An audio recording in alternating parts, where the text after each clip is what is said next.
G'day and welcome to Does It Matter? Why? Why aren't we asking more whys? Why aren't we asking salient questions about the way things work? Here's a few more whys that you might want to try to ask yourself, your employers, and other people in your life. Let's stir some shit. The argument that both conservatives and progressives have made all over the world is that bringing in lots of migrants increases GDP. They are correct, it does. It increases GDP, the total amount of people working in a country or even just living and studying within that country increases the total volume of money spent, total number of services used, so on and so on. So yes, it increases GDP, or gross domestic product. How many do you need to keep that GDP growing at, say, 2 or 3%, which is reasonable, okay? Well, you don't need 250,000 plus a year, which is what we've been getting for well over a decade.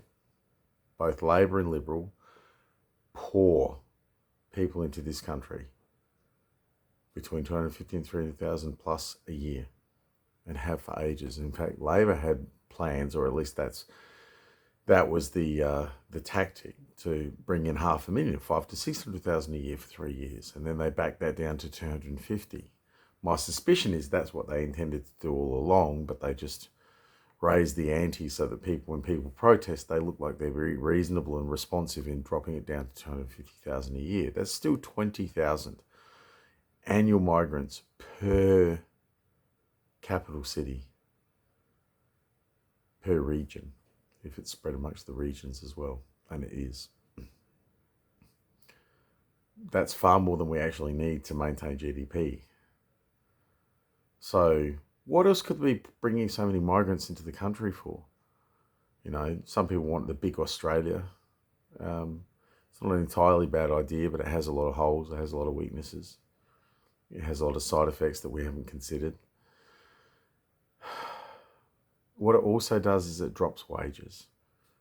When women flooded into the workforce in the early to mid 90s, and cheap credit simultaneously made its way into our hands, we saw a massive drop in wages. We saw a huge, because you increased the supply of workers, you massively increased the supply of workers, and you also made debt really cheap, really, really cheap and easy to get. This resulted in probably the longest flat growth of wages in the last 100 years. So all they did was flood the workforce with workers, and I'm not saying that we shouldn't have done that, because women deserve to work just as much as men do. But the side effect of encouraging that and then pouring migrants in on top of that was to flatten out wages. We don't have any prospect of significant wage growth for the next 10 years. And that's after 20 years of 24 years of flat wage growth. Like, it's insane. If you don't tell me that's not engineered, that is an engineered aspect to our society. House prices, engineered. Expensive utilities, engineered. This cost of living crisis isn't an accident. There are aspects of it that were possibly more inadvertent than others, but in general, all the policies, the mass migration, the actively weakening wages in society, then privatisation, which always drives the cost of whatever you privatise up permanently, the massive increase in debt, and basically the prostitution of debt to everyone, the mass media marketing of debt, which is one of the biggest drivers of inflation, of the growth of inflation, has made a society where our currency our dollar doesn't buy anything like what it used to buy. You used to be able to run a family, buy a car every 5 years, go on holidays, and have a family on one wage comfortably, buy a house, all of that on one wage, no problems at all. Had a good quality of life. That hasn't existed for 20 years. We haven't had that for 20 years plus. It's gone. So when you look at the still significant amounts of migration coming into the country at a time where unemployment is starting to rise again, where our hours worked are dropping, not rising, where the cost of living is prodigiously high and the supply of housing, both for real and artificially constrained reasons, that'll be for another video, are rising, why would you flood Australia with hundreds of thousands of new migrants to keep labour down, to keep the cost of labour down, to keep prices cheap for the rich? People who can afford to pay workers are wealthy, and the more workers they can employ, the wealthier they are. It's by nature an inverse relationship. One cannot exist without the other, generally speaking. So whether you're indirectly or directly employing people, if you're wealthy, you're responsible for a fair bit of employment, which is why we don't hate rich people, because they provide a lot of our employment. Having said that, the wealthier, absolutely, their interests rest in maximising their profit and minimising their costs. And we as workers are their costs. So of course they've been actively involved in suppressing wages. And the government has colluded with them because they too benefit from it. Because many of the side effects of this, semi-coherent policy has been to cause the assets of the very wealthy. Politicians, there are more landlords amongst politicians than any other profession. There are no other professions that have as many landlords as politicians, followed shortly by lawyers. So the people that make the policies and the people that write the laws are the ones with the most number of houses and properties and assets. Isn't that interesting? Like a wealth of conflict of interest. And yet, what's said about it? What's done? People get stuck into Albo for his house. What about Peter Dutton's multiple houses? What about multiple politicians on both sides of the fence who have not one or two, but many, many houses? I don't begrudge them their houses.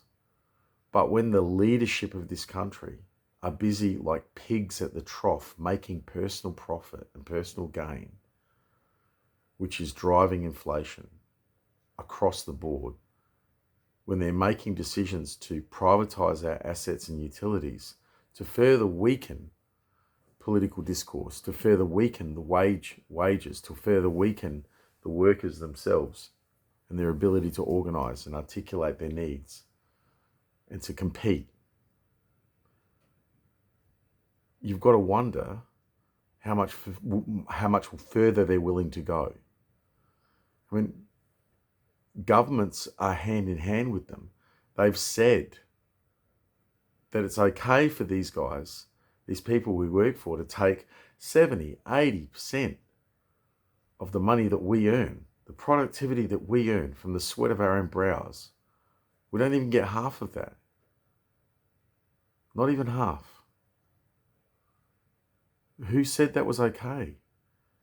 When contract work started in the 90s, most companies were only getting paid a small amount per shift, like 10, 15, 20 bucks a shift. And all of a sudden, it became the lion's share of the hourly rate under John Howard. We accepted it like lambs.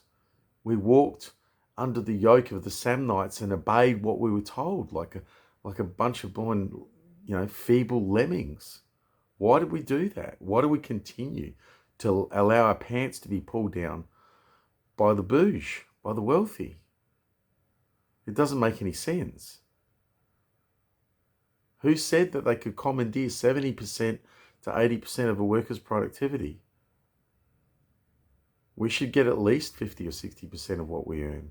I don't think that's unreasonable. That will allow for plenty of profit for the wealthy. Why also do politicians why have they allowed wages to be so depressed at a time when we've watched for 20 years increasingly expensive, difficult costs of living, to where Australia is one of the two most expensive countries in the world to live in? We're in there with Canada, and I think Singapore's the other one, but we're right up there. We're in the top 2 or 3. Why? The land of milk and honey, the lucky country, no longer. And our governments just let it happen. Both sides just let it happen. They just let it happen. They let it happen. It's not an accident. If you're mired in debt and exhausted and working and distracted by lots of pleasures, but you're mired in work and you're working, Australians are working the longest hours they've ever worked. More people with multiple gigs, multiple jobs. I'm one of them. Why would that be? What benefit would they have in that? Well, you don't have time to cause trouble. You're not running around like the green vests are in France, causing problems and making Macron back down. You're not you're not achieving anything. You're just going to try to survive. That's all you're going to do, because you're too tired, too exhausted, too afraid, and too in debt to imagine doing anything else. So it's worth considering that this is not simply incompetency, though there are levels of incompetency to this for sure, and short-sightedness and so on. But it's also that people have seen benefit in it. There is self-interest at work here as well as incompetency. Self-interest. People will do what's good for them now, even if they know in the long run it's not going to be a great thing, because they all hope to skip it. And to be honest, many of them can. Politicians get the golden ticket. They do 10 years, they've got their golden ticket for life. Many of them also secure corporate sinecures, relationships they've built while in government that also become very profitable post-government. We all know it.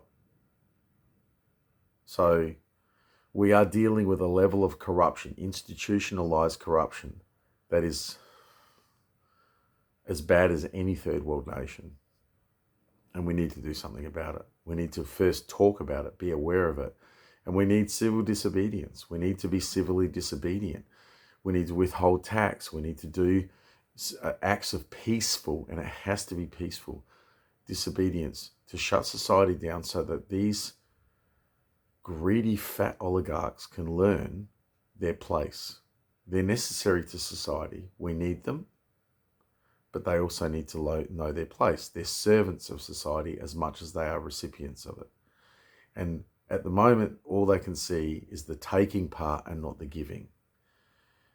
We need to remind them. Woes.